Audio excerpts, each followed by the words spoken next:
આજ તો પપ્પાને પૈસાનો થપ્પો આપી દીધો ને કીધું કરી નાખો આપણી સગાઈ.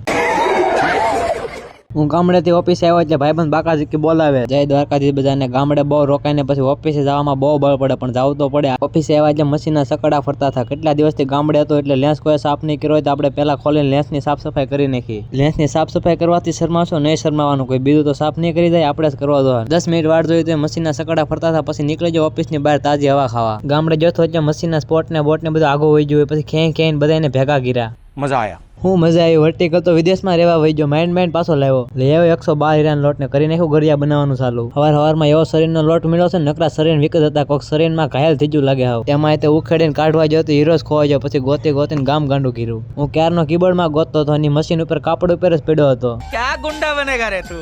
ગુંડો તો નહીં બનું, પણ વીટમાંથી હીરો ખોવાઈ ગયો છે એટલે બરાસ તો મારે જ. આખો લોટ પૂરો થયો, તરી શરીર વીકના હીરા નીકળ્યા. ગામડેથી પહેલો દિવસ હતો, પહેલા દિવસે જધાઈ ગયા. પછી લઈ આવ્યા 99 હીરા લોટ ને કરી નાખાય ગળિયા. પડી ગયો લંચ ને નીકળી ગયા જમવા. જમીન આવ્યા એટલે ભાઈબંધનું સફાઈ અભિયાન ચાલુ હતું. मुझे कैसे भी करके निकाल मेरे भाई, मैं फंस गया हूँ यहाँ. 4 વાગ્યા એટલે નાનો એવો બ્રેક લઈને નાનો એવો સાઈનલો કરી આવ્યા. ગામડે ત્યાં ચેટે પૈસા આપી દીધા કે મોજ કરી, તારી પાસે ખૂટી જાય છે. પછી તો 60 હીરાના લોટના કરી નાખ્યા ગરિયા તો કરતો હતો, પણ શરીર વીક બહુ આવતા હતા. પછી લઈ આવ્યો 110 હીરાનો લોટ. હજી 16 હીરા કાપી જતો એટલા બધા તો શરીર ના નીકળી જાય. આજ તો ઉખેડી અંગૂઠો જ દુખવા માંડ્યો. પડી ગઈ રજા, નીકળી જાય ઘર બાજુ. ભાઈને ઓવર ટાઈમ કરવાનો, મારે બહાર જવાનું એટલે નીકળી ગયો. ઘરે આવીને પપ્પાને આપી દીધા પૈસા એટલે આપણું સગાઈનું સેટિંગ થઈ જાય. મજા આયા. મજા આવી હોય તો ફોલો અથવા સબસ્ક્રાઇબ કરવાનું ન ભૂલતા.